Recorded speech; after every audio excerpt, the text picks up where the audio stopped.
if you can't juggle 15 or 20 balls at once, you can only write 15 or 20 deals. Yeah. But if you can have the sales side, but be able to sort of juggle 10 or 15 balls at once consistently, that's when you start putting them both together and you see some really, really good results. But it's one of the things when we started, we probably didn't give as much credit to as we needed to. And you don't realize, I think one of the hard parts is once you've done it for so long, you kind of forget what's automatic and you don't realize how important it is to what you do. And it's not until you try and train someone else and you go, oh yeah, this is really easy. And then you sort of unpack it and you go, oh, no, it's not.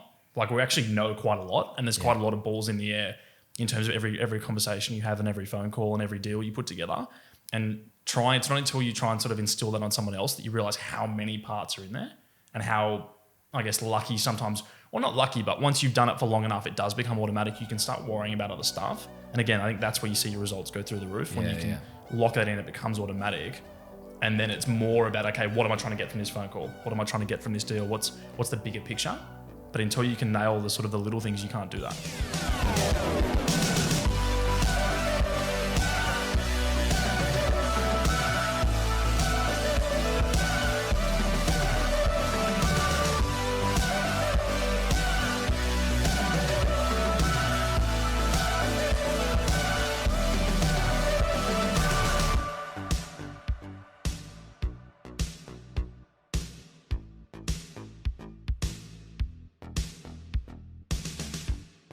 Hey, it's Julian from Loan Options, and today I'm here with a special guest. Sam Roby from Pure Capital. Beautiful. Thanks for coming, mate. Really appreciate it. Mate, thank you for having me. Pleasure. Yeah, we get to sort of cross paths a lot in this industry and through CARB and through all these sort of networking events. Golf course too, yeah. Another event coming up soon. Mm-hmm. But it's always good to see guys who are sort of young, coming into the industry, doing great things, being highly successful. And what it does is for the younger people in the team is like show them how, you know, they can build a personal brand and how they can be known for certain things. And, you know, obviously you're quite well known for financing a lot of luxury cars. It's kind of like you do a lot of other things, but, you know, they're very sexy and sexy does sell. It does. But I'd love to sort of just go and rewind a little bit and maybe start with how you ended up in finance and, you know, sort of if there were mentors along the way, like how did you become who you are now? Pretty much fell into it, to be honest. It sort of left school, didn't really know what I wanted to do, bounced around a little bit, went to uni because that's what everybody did and that's what I thought you had to do. And then 6 months into that, my parents moved house and into an apartment, and I was just talking absolute trash to someone one day, and one of the other guys that lived in the building overheard it, sort of came over, what do you do? Do you want a job? And he owned a sister company to Stratton, basically. And then went in there 1 day a week, 3 days a week, 5 days a week, sort of fell in love with, I guess, the fast pace and the talking. And I think as well, it was the first time I'd ever sort of seen that, you know, what you get out or what you put in, you actually get out. Whereas sometimes it's a little bit more difficult in uni or sport or something like that. You sort of can toil away a little bit. Whereas with sales, it's pretty directly linked how hard you work. Does sort of show through in the results. So did that, and then that was a great learning ground for sort of 2 or 3 years.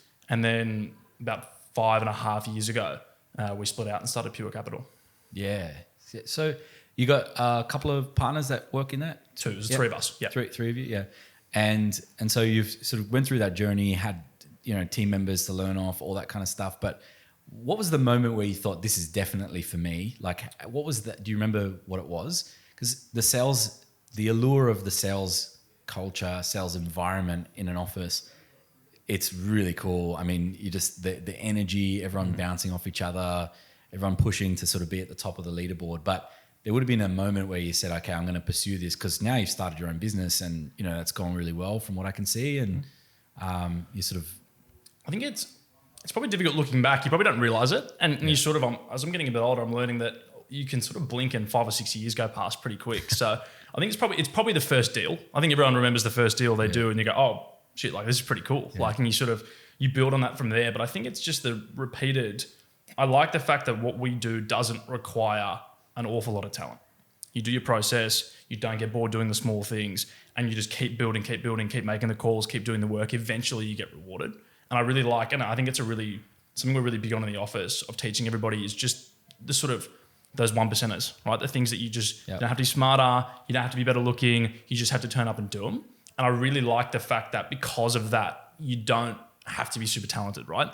You put the work in, you do those things, and you sort of get the rewards, which I think makes it every day, you know, whether you're doing well or you're doing badly, you turn up, you just do the little things and it'll work out. I love that because you can just keep coming back to the basics. It's a very interesting point you raise, because we often talk about it in our business as well, is like the most successful brokers are the people that have a ruthless process discipline. Yep. It's just like, they just do not deviate. They're just the same. They're like almost borderline robotic, not in their conversations with clients, but the tasks that need to be completed and the purpose in which they're making the phone call. You know, they're not making phone calls to sort of ask how the day's going and how the weather is and talk about, you know, every phone call is got a very specific purpose. And, you know, their days are the best brokers I've seen, their days are very structured around what time they're prospecting, what time they're following up, what time they're calling new inquiries. And of course, new inquiries always take preference. They almost come straight into the top of the pile. But, you know, when you see people that have that ruthless process discipline, you know, often you can correlate that directly with success. You don't need to be, or you don't need to have the gift of the gab. And it does help. It absolutely does help. We've got some people in our office that so naturally gifted, but then, you know, there's sort of the process side is really what holds them back, you know, because they're so good at that sales part, and that's the part that really has made them successful. And really the only way they can get better from here, and that's the part we try and work on them with, that's the part we try and work with them on, is the process discipline. I think it limits, you can be the world's best salesperson, but if you can't do the process and you don't have that process, it just caps how many deals you can do. Absolutely. If you can't juggle 15 or 20 balls at once, you can only write 15 or 20 deals. But if you can have the sales side, but be able to sort of juggle 10 or 15 balls at once consistently, that's when you start putting them both together and you see some really, really good results. But it's one of the things when we started, we probably didn't give as much credit to as we needed to. And you don't realize, I think one of the hard parts is once you've done it for so long, you kind of forget what's automatic and you don't realize how important it is to what you do. And it's not until you try and train someone else and you go, oh yeah, this is really easy. And then you sort of unpack it and you go, oh, no, it's not. Like we actually know quite a lot, and there's quite a lot of balls in the air in terms of every conversation you have and every phone call and every deal you put together. And it's not until you try and sort of instill that on someone else that you realize how many parts are in there and how, I guess, lucky sometimes, well, not lucky, but once you've done it for long enough, it does become automatic. You can start worrying about other stuff. And again, I think that's where you see your results go through the roof. When you can lock that in, it becomes automatic. And then it's more about, okay, what am I trying to get from this phone call? What am I trying to get from this deal? What's the bigger picture? But until you can nail the sort of the little things, you can't do that. Yeah, I think that's 100% right. You've got a situation where, you know, like we deal with a lot of chicken before the egg scenarios, right? And getting the brokers, especially newer to the industry brokers, getting them to understand, you know, how you can continuously move the deal forward without it actually bringing these to a decision point. You know, you're going in your experience allows you to have a very clear direction with the deal. And that might mean, you know, you're going to try this scenario or try this format or deal structure first, and we're going to go down this path. But you can't really necessarily commit to that until you sort of know the outcome. And if you get the outcome desired, then you continue down that path. Otherwise, you've got to restructure the deal, and, you know, maybe it's like, you know, cross-company guarantee or whatever it might be, and then you could go down this path. And, but that is an art or a science, whichever way you want to look at it. I think it's more art than science. But magic. It's a tennis game. It's a tennis game, except you've got 30 balls being hit at you at the same time. And you've got to work out which one's the most important one to hit back and in what order you do it. But you've also got to make sure you get all of them back. I think that's the other thing, and that's where technology comes into it so much, is being able to sort of keep you, I guess, on track while you're dealing with all the stuff that comes up, while you're hitting the balls back. It just keeps reminding you where they are. What's the next most important ball? Yeah, exactly. And it's sort of, you can automate little bits of it just to make your life a little bit easier, which is what I think you guys do so well. Yeah, and we're sort of always working on that. You know, I don't think like it's perfect. I don't think I could say hand on heart that, you know, it's exactly where I want it to be, but we're fast heading in that direction. And probably I would say, you know, getting to the point where in the next 12 or 18 months, the vast majority of vanilla deals can be handled autonomously, i.e. without a broker. I will say that, you know, obviously we have compliance obligations, so we still need to have someone supervising the deal. But think of it like a Tesla. You know, you can put it on the autopilot. and it will drive by itself, especially on the highway. It's going to switch lanes where it needs to. It'll do that. It'll brake if it needs to. But you still need a driver, loosely controlling the steering wheel in case there's something that comes up. But, we're sort of slowly building piece by piece. There's a lot of tasks, micro tasks that brokers do, whether it's actually looking at a payslip and calculating it correctly and looking for flags on the payslip, not just from a fraud side, but things that may lead the lender to calculate it differently. And that could be post-tax deductions, pre-tax deductions, bonuses, overtime, commission payments, all that kind of stuff. And so that's a whole thing that's a whole training session with employees that takes months and months to learn that. And again, when you've got 20 or 25 deals in front of you, it's easy to miss. Very easy to miss. Yeah. And then you sort of got the bank statements assessment, and you got all these moving parts, and for someone to get really good at them really quickly is extremely difficult. But if you take all the best people in your office, and maybe you got someone who's the best at reading bank statements, someone who's the best at workshopping a commercial deal, someone who's the best at reading financials, and you help them train these models and technology, and help get a tech resource to work with them to write these algorithms that help understand the way that you should read a set of financials, then over time, and it doesn't happen straight away, but over time what you'll end up with is sort of technology that can compete, maybe not beat, but can compete with some of your best employees and their best attributes.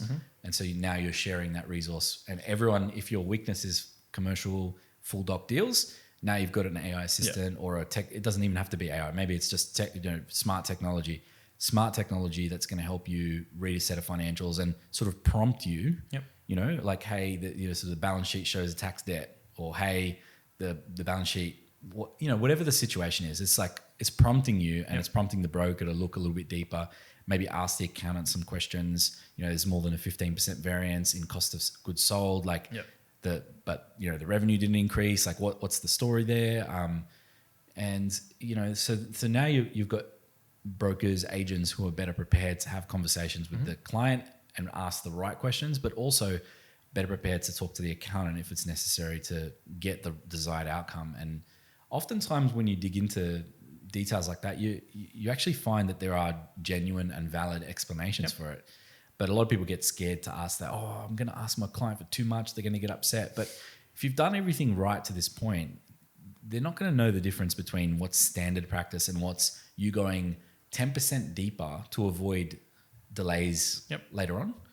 I know that sort of there was one saying, I can't remember where you told me it, but I thought it was really, really great. It was something to do with not ever forgetting or diminishing your service over time. Maybe I think you were talking about referral partners, and it was something to do with don't do what. I'll let you say. Don't become the cleaner. And it has nothing to do with cleaners. It has nothing to do with anything like that. But it has everything to do with cleaners are the easiest example, right? Because you get a new cleaner, they do an amazing job for 3 or 4 months, and then all of a sudden the standard just slips from 100% to 95%. You're not really going to notice. And over the space of 6 to 12 months, you might notice, but it's more of a hassle to get a new one than it is. And you sort of just maybe pick them up on it every now and then, but it's very frustrating, right? And eventually you're going to have to get a new cleaner because they sort of keep getting worse and worse. And I've never, ever wanted to be that for someone else. I never want someone to turn around and go, oh, he was really good at the start. And then we just felt like we were second rate. Like we just felt like, oh, we weren't important to him anymore. The people, especially the people that have been with you the longest, you owe the most to, right? Because they were the ones that gave you the chance at the start. Yeah. And those are the ones that have stuck with you. And there is always bad times, right? Yeah, so they've stuck with you through them. Yeah. They deserve better, if not the best service possible, right? As opposed to the shiny new object that's just come in, the new guy that you've got, and you give all your attention to them and everything else suffers. So I've never wanted to be in a position where someone says, oh, he was really good, but not anymore. Yeah, the way I look at it is when you're adding new customers, it shouldn't be seen as instead of, it's a plus one. Yeah, it shouldn't be as a detriment to your old customers. If you're bringing a new client in and losing an old one, it's really bad for your business because it actually is way more expensive to acquire a new customer than it is to keep one. Yep. And it's a big focus obviously in our business, and I know it's a big focus in yours. But like repeat business should really be, even if you're a young business, should be one of your top performing sources of business consistently every month. It's also a gauge as to where you're at.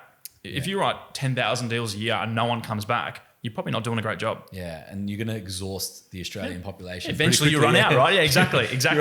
You run out of customers to burn. But also happy customers, as well as coming back to you, are also your best referrers. Yeah. You know, I mean, I can tell you how good I am until, I'm black and blue in the face. You're not going to listen to me. But if he tells you how good I am or she tells you how good I am, it comes with so much more weight. So not only are you burning your repeat customers, but you're also shutting off probably your second biggest. Yeah. And when you're, having all the referral partners in the world is great, but you don't want to become dependent on them.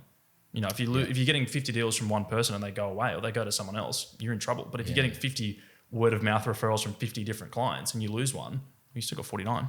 Yeah, I remember when I first started broking, I very early I realized that the power of the network and the sort of the web that it creates. 100%. So every client I spoke to, in my mind, I was creating 3 and sometimes even 4 opportunities. So I get a client who was buying a car from a dealership, but it's my client. Yep. So I was creating an opportunity to talk to the dealership about being their second string provider. 100%. So that's 1. Yep. 2, if they were commercial, I'd get exposed to their accountant's details. Yep. So I would contact the accountant and be like, by the way, I've packaged all of their loan documents. Bingo, that's it. You don't ask for the business. You don't go to them. You just do such a good job that they're not used to, and then you say nothing. You say nothing. Yep. Exactly. And eventually, before you know it, they're reaching out going, hey, Johnny Smith, my client, can you help us out? Yep. And obviously the third one was the client's friends and family and all the rest of it. And, depending on how many people were involved in that transaction, you could, it could be 4, could be, every now and again you might get someone, who initially talks to a dealer, you create that contact, but then for whatever reason that sale falls through. Like every now and again you'd find other opportunities to deal with them. But, you start doing this sort of the exponential growth numbers of 1 becomes 3, those 3 become 9. Yep. And, before you know it, you don't need to do any more prospecting. Your prospecting is done and you're having a hard time managing. I probably shouldn't say this. I don't think I've prospected in like 5 or 6 years. Yeah. I know, but also, I say this to our team, my business partners are very good at prospecting, very good at cold calling, very good at kicking the front door in. It's probably the thing I'm the worst at, right? Yeah. And I hate doing it. And I'll never do it. But I had to find another way. Yeah. Right? You have to find another way. And that's probably one of the biggest things we've tried to instill in everyone in our office. Firstly, what you're saying is, how many lines have you got in the water? You don't have any lines in the water, you can't catch a fish, right? And how many other people have your line in the water? Which is that 3 becomes 9, becomes 27. But also, there's more than one way to do it. And that accountant stuff, that's what I was really good at. Yeah. The mortgage broker stuff, that's what I was really good at. I was never the guy, I couldn't make the calls. But there's always another way. So it's sort of... Because it's not really cold then, right? It's like you have a common interest, you have a mutual client, you got something to talk about. It's more genuine as well. Again, I can cold call you and tell you everything that I want, but it's really difficult to be genuine and go, I can do this for you, I can do this for you, unless you show them. Yeah. And you can show them without calling them. And it's so different because as well, if you're cold calling them, chances are their number's probably pretty easy to find, which means there's probably 15 other brokers that week that have called them as well. Yeah. And like it or not, there's not a lot of difference between brokers sometimes, right? At the top end and at the bottom end, there's not a lot of difference. Everyone pretty much has the same access to stuff. So it's all about service. It's all about what can make you different. Because if I called you and go, mate, I've got 40 different lenders, we've got the best rates in the market. Yeah, but so did the last 15 blokes that called me. Yeah. So what do you actually have? Yeah, there was actually a really interesting webinar recently, I think that Cub did, and it was talking about that. Like, might have been Cub. I think it was Cub. Anyway, they were talking about everybody's website that's say, it doesn't matter what they do, but in their field, they all say the same thing. So it's not a point of differentiation anymore. I don't think I've ever read a book that's not a New York Times bestseller at some point. Everything, right? Like it's not a differentiator. So you've got to find the ways that you can be different. And you know what? Sometimes the ways that you're different seem like really obvious, but almost like not that sexy. But, for some people who have had bad experiences, like, it's like there was an example where someone promised to call back within a certain amount of time. Everybody loved that because like, my lawyer never calls me back, so lawyers don't call people back. So now I'm a lawyer that calls people back and that's my point of difference. Could be simple. Yeah. It's so true. Like it's so true. And it's ridiculous that sometimes it has to be that. But, I think like you're absolutely right. To become a broker, the bar to entry is not that high. You know, you obviously need to do the accreditations with the lenders, but you know, you need to have a CAFPA membership or an FBAA or MFAA. You need to have the associated memberships, but you need a laptop. Don't even need a website. So the bar to entry is really low. So whilst there can be people who say I have, you know, the 40 lenders and I have this and I have that because they join an aggregator, you know, the difference in the actual outcome will be varied from the top broker to the bottom broker. Agree. And that is like a top broker, things that I would consider would they be very good at would be at looking at solutions for the client. Yep. For example, you know, clients looking for a 250K truck. There's a number of different lenders that can do the 250K truck, low doc, get it approved instantly. And if they have some element of urgency, that might be the smartest way to do it. But a top broker would actually ask them what their funding requirements are. What's next? Yeah. What are your goals? Yep. Oh, yeah, I want to get a fleet of 6 trucks. Okay. Yep. All right. So if there's no urgency for this one truck, here's what would be better. Yep. How about we actually put an application to Commonwealth Bank? Yep. We need 1 year's financials, or we need 4 BAS, or whichever pathway you're going down. But then within 6 months of you paying this, we're going to have you an approval for up to $1 million. That's 4 trucks at 250K. Yep. And, you know, as we start to exhaust that facility, let's apply for a master facility, you know, and then looking at other lenders to sort of, you know, have that sort of more fractured debt model where you've got not a lot of concentration risk with one lender, just in case their appetite shrinks or whatever. Yep. So that, you know, and then obviously the after service, like how many brokers I know, they don't talk to their customer unless they come to them, you know, with a transaction. It's like, you don't want to be the guy that only calls their mates when they need something. So why are you that broker that only talks to the client when they need something?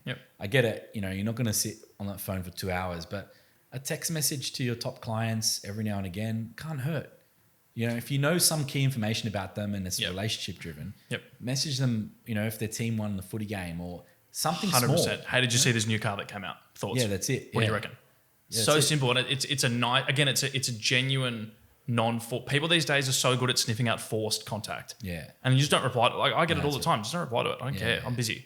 But if someone comes to you and goes, oh, hey, I saw the Roosters had a good win last night. Oh yeah. Like how good, you know what I mean? Yeah. You get it and it gives you a little bit of a smile and you just go on with your day, but you're always sort of staying front of mind. Yeah. And you're right. It's that little, the difference at the top end. And one of the things that it sounds so simple, but I'll ask a client, what do you actually want? What's actually important to you? Like, what do you want? Like it's so seldom asked because most of the time good clients know what they want. You know what I mean? And and sometimes they'll come to you with a quote and I'll go, okay, is that what you wanted or is that just what you were given? Oh, that's what I thought I had to do. Okay, well, no, actually we can do this, this, this, this, and this. And they go, oh shit. Okay. Like I didn't realize. And it's sometimes it's so simple that, and again, it comes from, I think, when your process is really good and you have time, you know, the thing that they say about the best sports people, they look like they have time. Yeah. Right. Yeah. It's the same with deals. You can, you know, you might be busy writing 10 deals a month. The guy next to you might be busy writing 50 deals a month. He's going to have more time because he's better at the process to actually go through that rather than if you're really busy and someone comes to you, you just jam them in somewhere and you get on to the next deal. Yeah. Which is what you never want to do. Right. No, and that to me is growth for growth's sake, trying to do that. And that never works. You've got to be purposeful in how you do it.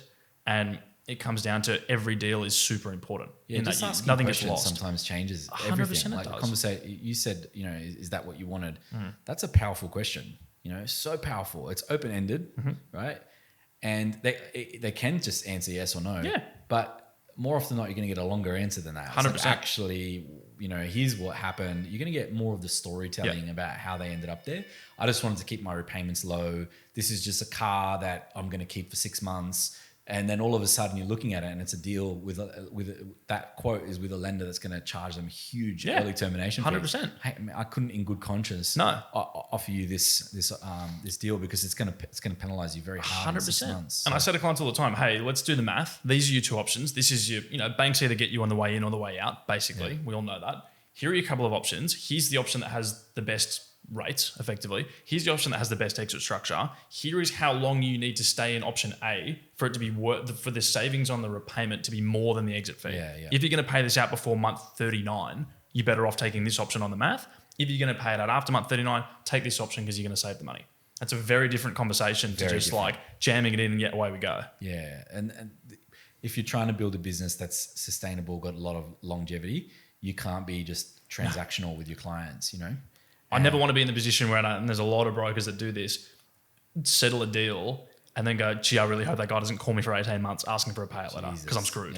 Yeah. But we know there are people like that, right? 100% there are. You know, people trying to max out 10% brokerage and on every deal. 100%. It's just like you're never going to see that client again. And if you do, and you hope you don't see them again. because they're going to be so far upside down. Correct. You're going to be impossible to get another loan for. 100%. But yeah, I think slowly over time, people who are doing a great job are weeding those people out because it's like, you know, but it's just one of those things. It takes a while when you don't want them to over-regulate the industry because we've had enough regulation, but also you want them to be, you know, where possible, increasing the standards so that it's. Yeah. I would actually appreciate if the bar to entry was a little higher. Agree. Because what it stops is the person who's worked in an asset finance brokerage for 6 months thinks he knows everything, starting his brokerage. Yep. And he thinks, I can just look at where that company's getting leads from and go and attack them or buy leads. You know, everyone's buying leads these days and not trying to build their own businesses and their own brands. It would be good, but you know, at the same time, I'm someone who's sort of pragmatic. I think like if people want to start their own business and be their own boss, then by all means, go ahead. Like I certainly did it, but I did it with I did it the hard route. I didn't just start 6 months. I did my trade before I started my own brokerage for close to 10 years. You know? So I learned from people who were more skilled than me. I learned from people who were better at running businesses than I was. I'm sure you learned what not to do from people that were worse at running businesses than you. For sure. Yeah. And I learned, you know, what models are successful and what ones aren't. Mm-hmm. And, you know, the different types of models. You can build one that's sort of like great lifestyle style business. Yep. You got lots of free time to, you know, be on the golf course or whatever. Which is nothing wrong with. Nothing wrong with that. Yeah, absolutely.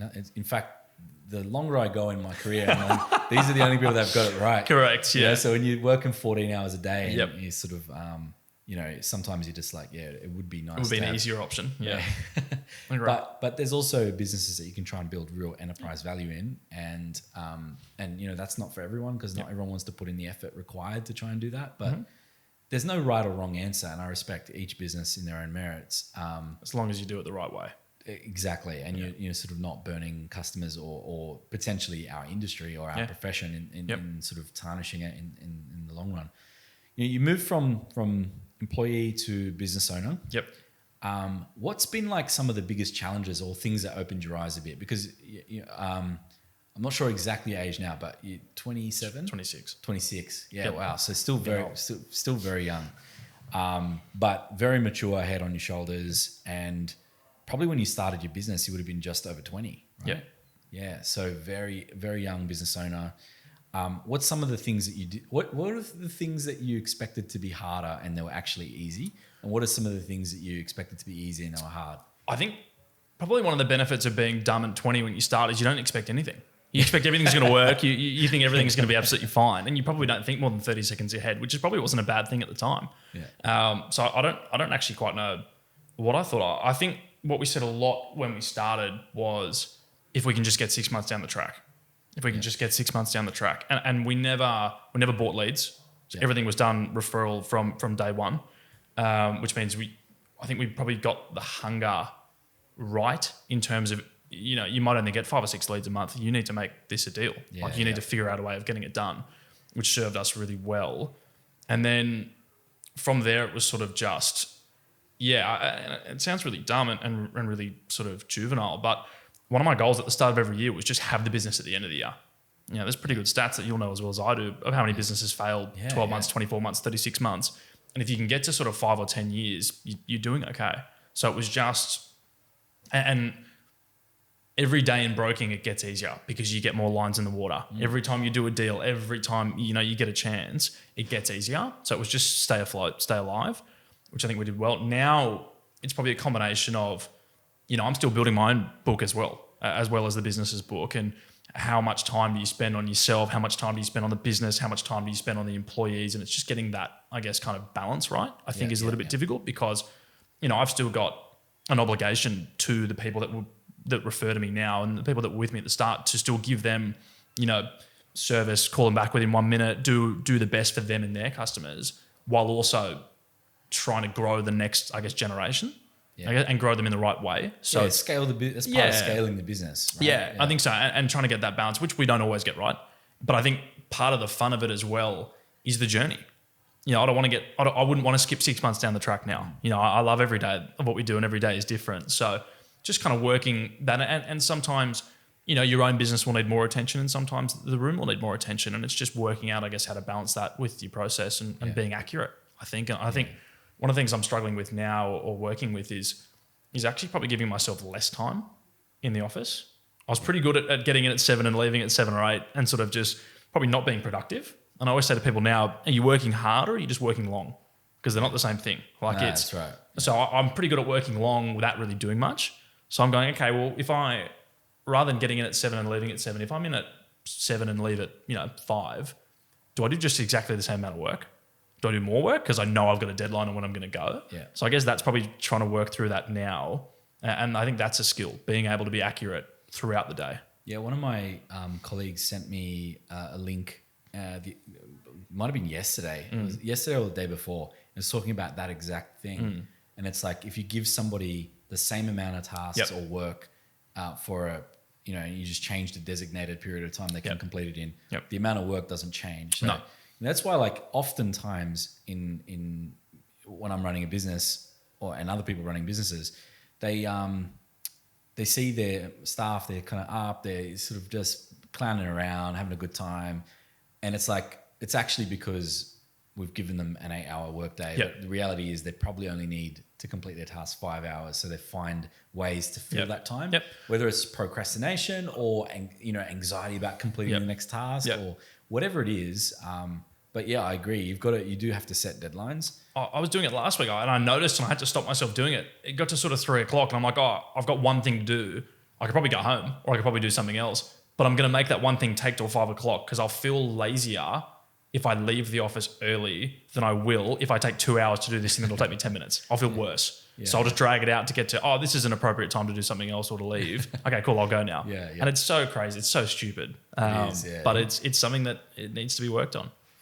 I've been reading a lot about psychology, not just in terms of like procrastination and things like that, but it's about like understanding the other side. Like you've got customers and when you're dealing with online, you don't always get to speak to the client immediately, right? So you've got to try and put yourself in their shoes and take them through their experience with your business. And so I'm trying to get better at that. And but in that process, I've learned so much. Like there's a great book called Predictably Irrational, Dan Ariely's book, amazing book. You want to learn about how irrational humans are. It's if they hear the word free or if you show them the wrong number of options, then it confuses them and you get cognitive load and all this kind of other stuff. And it's just like there's a reason why you probably don't notice it, but a lot of these like companies with big budgets have things structured the way they do is because there's actually a human psychology aspect of it. But, I'm at a point in my career where, I'm trying to grow the business to the point where I make myself redundant. Like I don't want to be doing huge hours in the day because it's like you can only sprint for so long, right? It doesn't matter who you are, right? You can even like, a 400 meters, like a lot of them are going nearly full blast, but not quite. But you couldn't run at that pace for 1,500 meters or 5Ks for that matter. So I'm conscious of that. And I have some of my own personal goals that I want to achieve. But I would like to get to I'm just, at the moment, I have to be a bit of a tight ass with who I hire to do. Some of these things don't require me to do them, but it's just, I can't really afford to pay someone else to do it. And so where possible, I don't mind delegating, but some tasks need your attention and some things you shouldn't delegate. There's the reality of being a business owner is you don't want to ever lose the DNA of the business. So hiring is not something I delegate. I'm very conscious of who I bring into the business and I don't always get it right, but I think it's really important to have to make sure that the people that you're potentially going to bring into your business do fit the culture, do understand your values. But are there things that you've had trouble delegating yourself or? I had an interesting discussion with someone at Cub the other day. and we were talking about this, and she goes, you need to be less involved in your business. And I kind of stopped and went, okay, why? And she goes, oh, you need to do this and this and this. I go, well, hang on. I got into business because I really enjoy doing deals and writing loans. I really enjoy working with people. You know, why do I have to change that? It doesn't make me a better or a worse business. Like it, you know, part of what I love doing is why I do it. Why would I change that? And it sort of comes from, and I was talking to someone else that I've always struggled with the question, like, what's your USP, right? Because I always thought, look, we just write loans. I don't really know. And I've sort of slowly come to the conclusion that it's the fact that we don't necessarily want a super big business, right? And what that means is that we're not going to grow for growth's sake. We're not just going to grow for the fun of it, right? Everything we do is going to be with purpose, and it's going to be with the purpose in mind that I still want to do what I enjoy doing. You know, I didn't get into this to become a manager or to lead people. I got into this to do what I enjoy doing. Man, I totally agree. And look, the reality is some of your clients only want to deal with you. 100%. And I think I was listening to a podcast. I think Gavin Rubinstein was saying the same thing. He's like, if they want me, want me, they'll pay for me. And that's the reality of 100%. when you get to that point where, you know, you're like, okay, well, I only have so many hours in a day. So the reality is I have to say no to some people. Yep. Then I just work longer. I don't have kids. I'll just work longer. Yeah, that's true. Or you increase your prices. Yeah, and you're like, true. look, you pay for the privilege. And there's nothing wrong with that. There's nothing wrong with saying to somebody, hey, that's fine. Like, there's 80% of my staff could do loans better than me now because I haven't written a loan in three years or something, you know? So I keep my finger on the pulse, and I still get involved on tricky ones and whatever else. So I'm not completely removed. Is it because you enjoy it as well? What is it? You enjoy actually? I enjoy doing deals, but it's like it's not. It's just not how I should be spending my time. Yeah. Because the business structure that we have is like, I'm not trying to build it around me because that actually lowers the enterprise value of the business. I'm trying to elevate everybody else in the business. Because that's the structure I want. But it comes at a cost because now I've got to pay all these people to do what I could do, three of them, like, you know, with respect, or I could do the numbers, 100%. Three of them are doing easily by myself. But it's, that sounds super wanky, but it's the truth. And, it's true. I've seen you do it. It's true.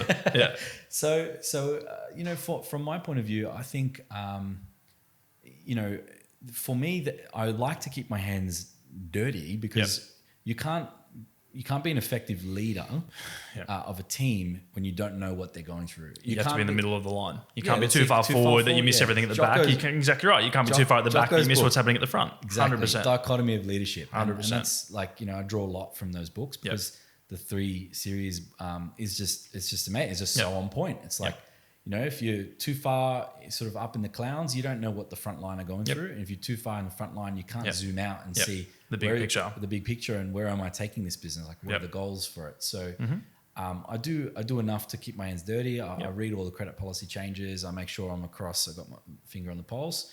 But also, if someone calls me and says, hey man, I want to deal with you or whatever, I'll still take a call, but I'll explain to them. I'm saying, look, you're actually going to get a subpar service. And here's the reasons why. Like, I have all these other responsibilities in the business, so I can't give you, even if I wanted to, 100% of my attention.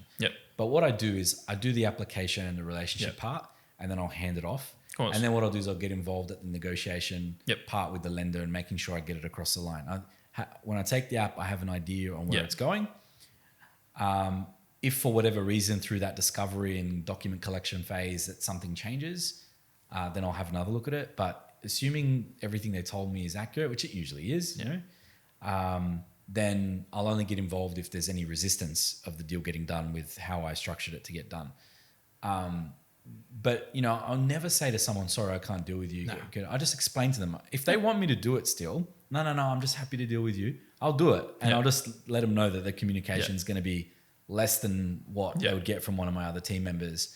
And I'll actually get one of my team members to remind me every now and again. Because like my job is not like sitting in a CRM and like looking at my tasks and like, that's not what I do, you know?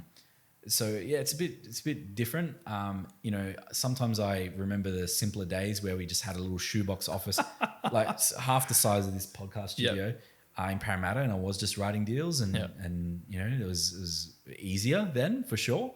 But I I don't miss the stress of being sort of having your wage so closely tied to the individual performance. Isn't it funny that doesn't bother me at all anymore? What bothers me is that I've been sitting here for 45 minutes. I'm watching that phone go nuts and I'm going, people are waiting for me. People are waiting. I want to get back to them. Yeah. It's that sort of, it's letting people down.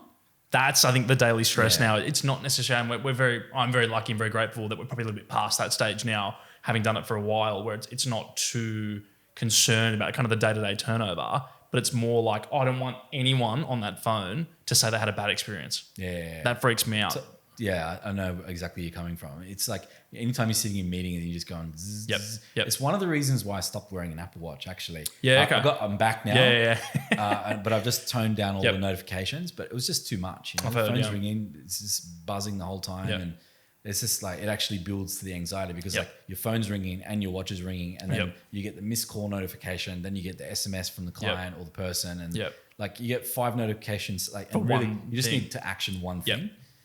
So, but yeah, I don't miss that because like when it, in the early days, I was the sort of person who wanted, like when I negotiate my structure, I would negotiate a lower base salary and a higher commission structure, or I'd negotiate no base salary, and it always confused my bosses at the time. But I just knew that like only back yourself with respect. Only the suckers negotiate their base salary. In such a role like ours, where it's commission based, I'd be concerned. Yeah, if someone, and that's one of the benefits of I guess running an office in what we do. If someone goes, I want more money, you go, great, pick your phone up. Yeah, that's on you. That's not on me. There's more hours in the day than you're currently working. 100%. So, but so now it's a little bit different because it's the anxiety is much greater, but it's not so dependent on one person or one cycle or one referral source or one whatever it might be. You've got all these people that are sort of doing their job in this much bigger machine, and so it's a different type of anxiety. But I don't miss the other one where it was, man, it doesn't matter what's happening. You could be doing everything right, but one of your big partners or 2 of your big partners or 3 of your big partners just they don't have much for you, and it's like. Seems like some of it is out of your control. And anyway, so I don't miss that part. That's probably the only part. What about when it's 4:30 on a Friday and your client's on a plane flying somewhere and the deal hasn't settled? You miss that? Well, I actually get involved in all of those scenarios now because I'm the one that has to call the lender and say, hey man, guys, please fix this. We had one that settled the other day and there was a system glitch and the system glitch was going to rid our business and the broker of like $5,000 in commission. So it was like, that's not a nice conversation to have with the client, with the broker or the lender. But, so basically now I get to see the case studies and the stuff that we put out on social media. They're like, there was one that settled in 0 business minutes the other day because it like came in Friday after hours, I think off the top of my head. And it was settled like, the same day. We did a full Sunday deal yesterday. Yeah.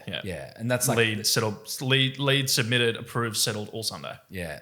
It's some lenders like AutoPay is great at that, But so those are awesome times because you sort of give the client the expectation that we may not hear back until Monday, and then you give them a call back 30 minutes later, and it's like, hey, sign these documents. Yeah, it's great. So it's not just all the negative stuff, but most of the negative stuff I have to get involved in unless it sort of gets the flame gets doused earlier up the escalation. But this goes back to what we were talking about before. Sorry to cut you off with like the Tesla argument, right? Brokers have to get better because as technology gets better, you're only going to be involved when it goes bad. Yeah, that's because the computers can write the good deals. Yeah, that's right. You're only dealing with edge cases then. Yeah. And what happens is, the edge cases might start out being 30% of deals. Yep. And then you sort of look at the reason why they were an edge case. Yep. You develop technology to solve those problems that made them an edge case. And then you move it and you just continuously move the curve. So I actually believe that, I've said this before publicly, I think the role of a broker actually becomes more valuable because you're shifting the skill set higher and higher and higher up the chain. And it does the barrier to entry thing for you because the brokers at the bottom aren't needed. They're not needed. Yeah. And, someone can respond we're already talking about integrations with lenders that, direct connect to their credit policy engine, I mean, that means we can give the client an approval on the spot instantly. You know? And if they're digital documents, that means we can have credit contracts out to them on the spot. Yeah. And I mean, so the broker only slows down assuming it's still doing the role of a broker. And the way I define the role of the broker is to do the right thing by the client, compare various options, do it in an unbiased way, and achieve the desired customer outcome. It might be that they want the cheapest deal. If that's what they want, then that's fine. But they don't always want that. They want a solution. Cheapest isn't always best. No, that's right. And I think Louis from Odin Finance put a LinkedIn post about that. Some people couldn't get their head around that. No. I don't go to, for example, with marketing agency. I don't go to a marketing agency. I want the cheapest marketing agency. I say I want the one that's going to produce the best outcome for me, and that might be ROI, for example. It's the same with a lot of aspects. Like I don't say I want the cheapest builder. I mean, assuming all else is equal, then price becomes a factor. But it's never all equal. No. You know, so that's that part. But yeah, I think it does shift the skill set higher and higher and higher, and makes the broker more and more valuable. So I'm not somebody who's actively campaigning for the extinction of brokers. Thank you. It's what some people have said. Oh, well, you know, where does that leave us? And I'm like, well, it just makes you more valuable. Get better. It's like any other technology that's kind of been disruptive. It's an enhancer. Yeah, it means that you can write more deals if you're a broker. It means that you don't need all of the sort of admin things that tie you down. You can focus on what's really important, which is the relationship part. So it's going to make you better at relationships, because there's always like two schools of thought, right? There's the high touch model, and then there's the high tech model. But in theory, you can have both. You know, if the tech's making you so efficient that you have time for the high touch, then absolutely. That's like, it's not happening right here, right now, but it's heading in that direction. And if you have someone that can do, let's say, for example, yourself, Sam, very good at that relationships side, and then you're empowered by amazing technology, then you're even better at the high touch side, and you're just getting like the calculations and the computations that might take you an hour to do, or 30 minutes to do, or even 10 minutes to do. It doesn't matter.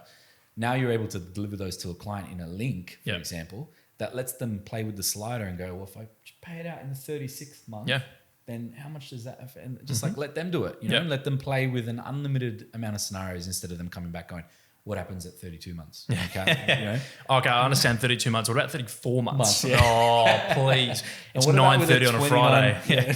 What about a 29.5% balloon? What does that do? Yep. So the other thing I was going to say, like, now your team, from what I can see, is growing, and like you got these young bulls coming in.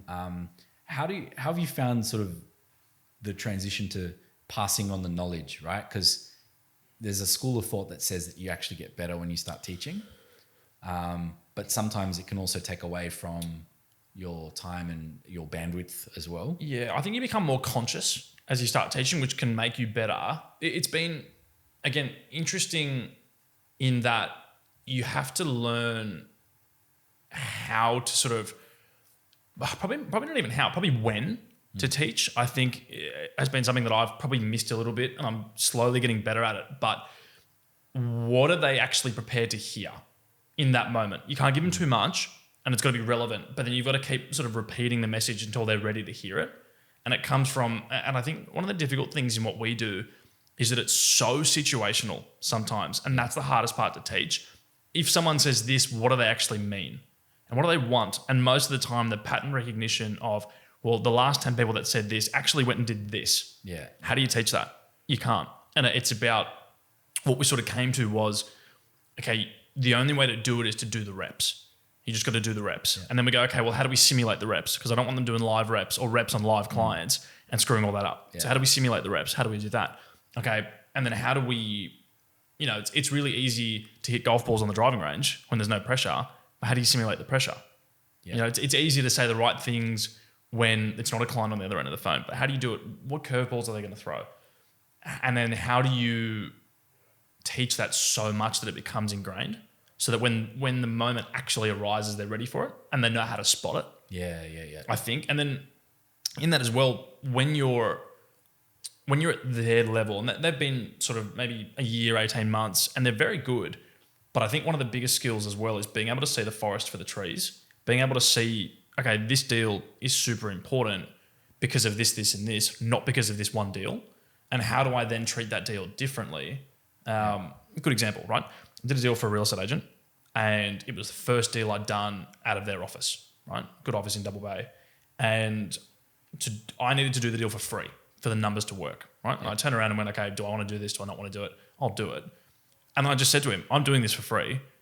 And he goes, why? And I go, because you're the first deal I've done out of this office, and you are going to make damn sure I'm not the last deal I've done out of this office. And he goes, yeah, 100%. But and since then I've done 7 or 8 for them. But it's about being able to see that opportunity when it comes up, as opposed to when you're so new and you're so stuck in the day to day. It's very difficult to look past that one opportunity to hit target or something like that. And that's why we're not big on targets in the office, because they can sometimes teach the wrong behavior.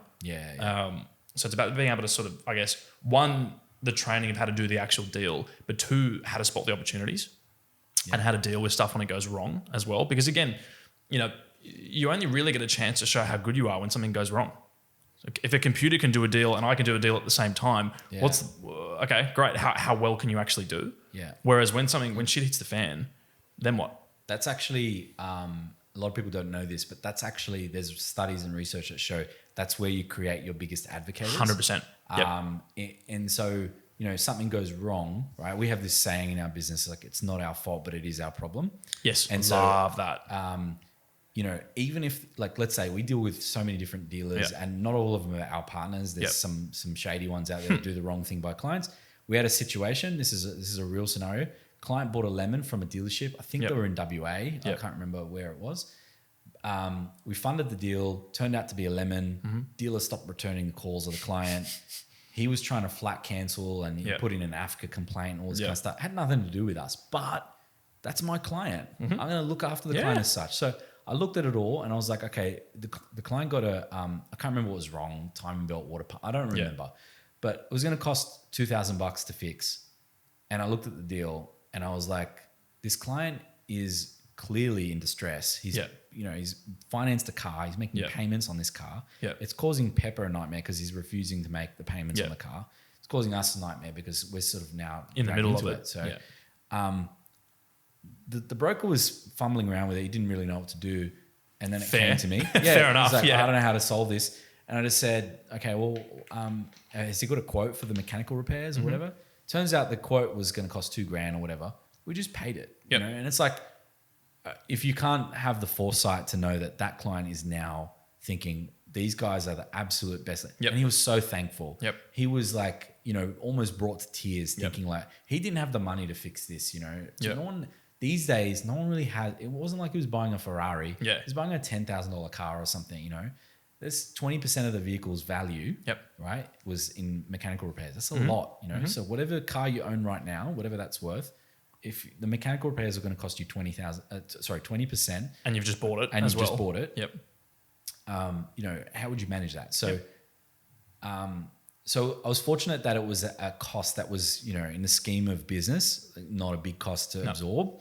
To say, hey, we've got your back, and look, the lender appreciated it, and they were super thankful.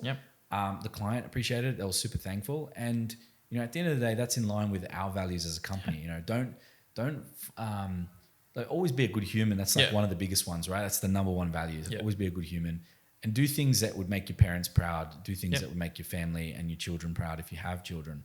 But if I was in that situation, or if a single mom was in that situation, and like, wouldn't you want that someone to show you that level of empathy and compassion? And it's not our responsibility to pay that. It wasn't our fault, but it's still our problem. It's still our client. So we're big on that. But it's also your opportunity.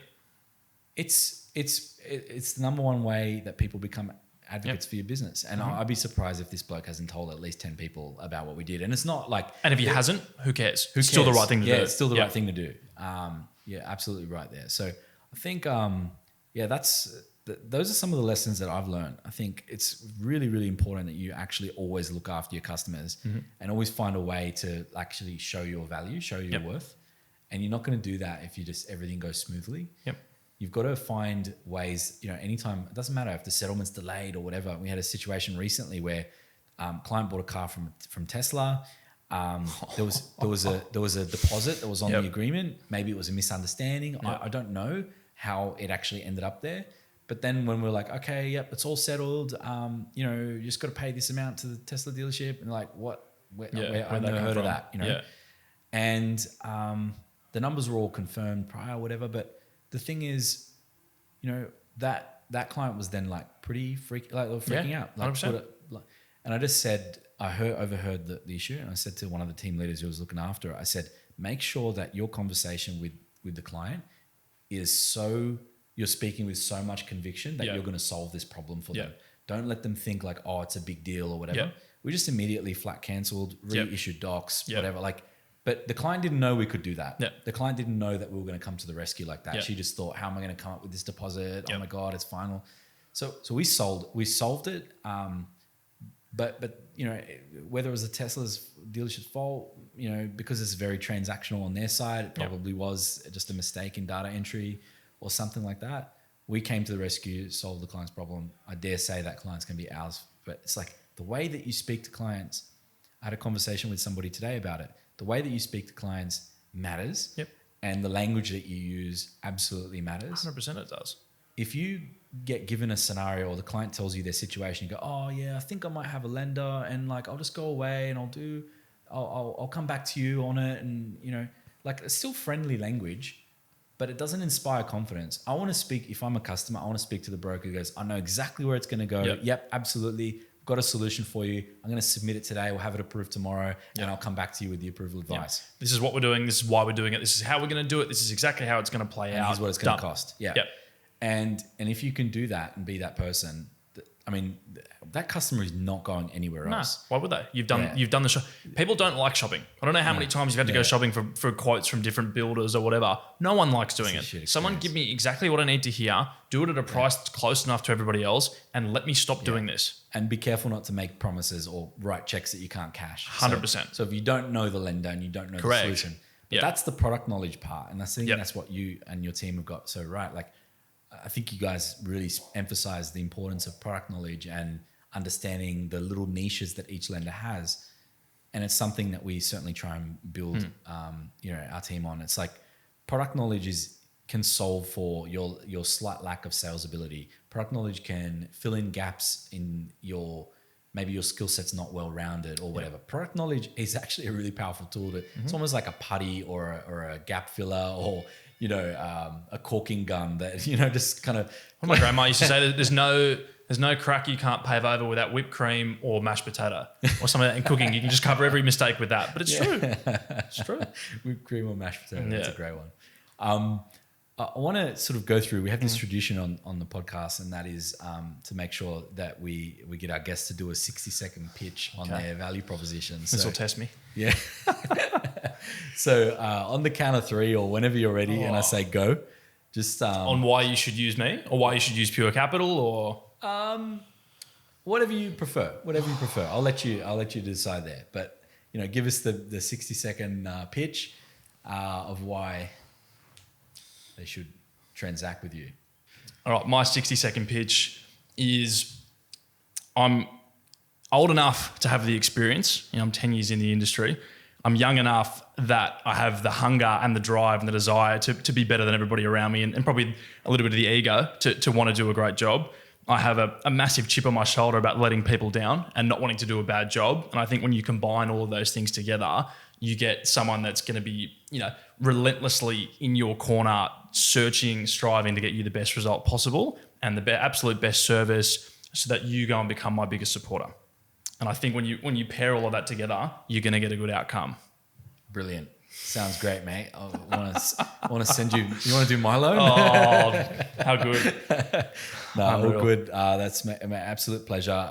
Anytime you got anything sort of exciting or whatever you want to talk about, welcome to come back. It's always been great sort of bumping into you and just watching. Like, I feel like sort of there's a lot of similarities, the sort of the young, the youth, the enthusiasm, and the kindness part, So I think you've done a great job. You've got a great reputation amongst your peers, and not colleagues as in people that work with you, but I refer to other brokers as colleagues because we're not really competing against each other. Like a lot of people might be looking at I this. don't think we're competitors. I was going to say that Not at before. all. I don't think we are at all. I think the part that people miss is that, brokers are not really competing with other brokers. I mean, sometimes they are because you get 2 quotes or whatever, but the reality is that's so rare. It's so rare. I don't think we've ever never. never I was thinking come about up never. against each other. And so, really who we're competing against is sort of the legacy institutions or the clients have a default setting of where they go to. Might be just their bank or, whoever it is, like they just go to the shady default brokers, setting. the shady brokers that lie. Yeah, that's it. And so if they just always deal with their business bankings with, pick a lender. Loyalty tax. They're paying the loyalty tax. They're not actually setting their business up for success or choosing the right option. That's who our competitors are. So, mate, absolute pleasure. Thank you very much. You're a gentleman. I appreciate it, and I appreciate you. Thank you, sir. Thank you.